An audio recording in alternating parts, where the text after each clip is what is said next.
जैसे कि आपको पता है कि दिनांक 28 जनवरी 2026 को साध्वी प्रेमबाईसा हैं, उनकी असामयिक अननेचुरल डेथ हुई थी, जिस पर मर्ग जो है वो दर्ज की गई थी बोरानाडा थाने में। उसके बाद मर्ग के ऊपर जो एसआईटी गठित हुई थी, एसआईटी द्वारा बहुत बारीकी से, बहुत थरोली अपना जो सारी जांच थी वो कंप्लीट की गई।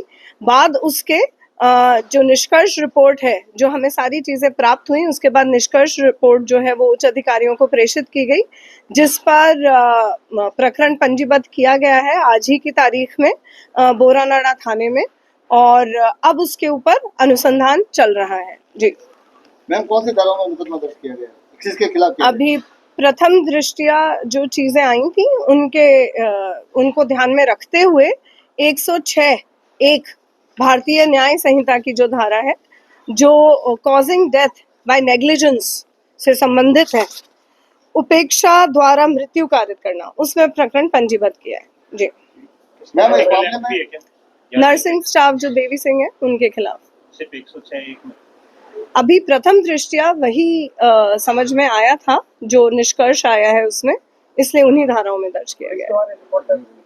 जी मैम, क्या उसकी गिरफ्तारी हुई या उससे बेल बॉन्ड बनवाए गए? अभी अनुसंधान चालू हुआ है।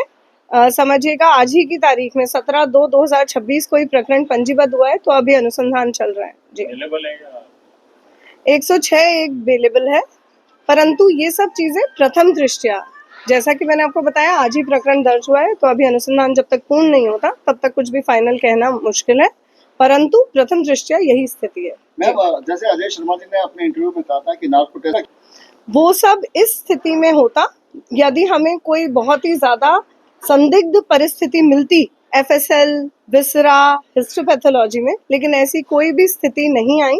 आपको बिल्कुल पता है कि मेडिकल बोर्ड द्वारा भी एक ओपिनियन दी गई है स्पष्ट, जिसमें पॉइजनिंग, जहर, ऐसी कोई भी घटना नहीं मिली, इसलिए ये सारे चीजों की आवश्यकता हमें अभी नहीं लगता कि है। साध्वी की मौत के बाद में विरमनाथ ने कौन कौन से राजनेताओं से बातचीत की थी और क्या बात की थी, क्या बात बताया? थी? आपने कैसे आपने उन्हें क्लीन चिट दी है, कैसा कोई नहीं है, कौन से राजनेताओं से बातचीत की? देखिएगा, एक तो वो इस केस का, ना इस जांच का, ना इस केस का कोई सब्जेक्ट मैटर था, परंतु क्योंकि शुरू से काफ़ी सस्पिशियस बातें आ रही थी, तो उन्होंने इस संबंध में कि घटना कैसे हुई, इस संबंध में कोई भी बात नहीं की राजनेताओं से। उन्होंने बस इस चीज़ को समझने की कोशिश की कि किस तरीके से साध्वी प्रेमबाईसा की अनटाइमली डेथ हो गई। तो जी। वो राजनेता क्या बताते हैं मैडम? वो राजनेता जो है वो सब जांच का हिस्सा नहीं है। जी अच्छा, उनके वो इलेक्शन कोई हुआ, ऐसी कोई जानकारी में?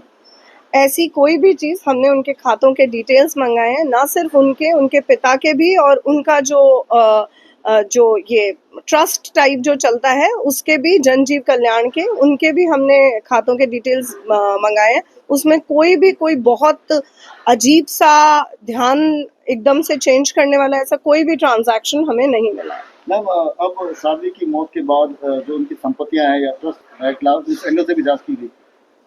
इस एंगल से जांच की गई थी, परंतु जांच की निष्कर्ष रिपोर्ट में ऐसे कोई भी तथ्य सामने नहीं आए थे, परंतु फिर भी यदि ऐसी कोई चीज दौराने अनुसंधान भी सामने आती है, तो अनुसंधान अभी पूर्ण नहीं हुआ है, अनुसंधान जस्ट अभी प्रारंभ हुआ है, ऐसी कोई भी चीज आएगी तो हम उस एंगल को ध्यान में रखेंगे।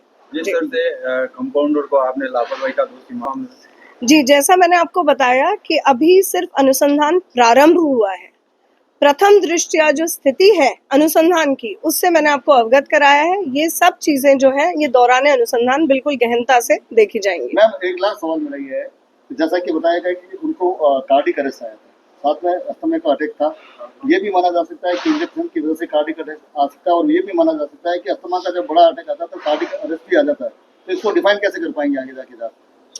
हम इसके अंदर जांच के अंदर बिल्कुल क्लियर है, प्रत्येक छोटी चीज मैं आपको अभी नहीं बता पाऊंगी क्योंकि दौरान अभी अनुसंधान जो है वो जारी है, परंतु इस चीज को लेके हम एकदम क्लियर है कि किस तरीके से क्या क्या संभावनाएं बनती हैं, और उसके बाद संपूर्ण घटनाक्रम को ध्यान में रख के भी हमने जो निष्कर्ष रिपोर्ट है वो निकाली है। जी।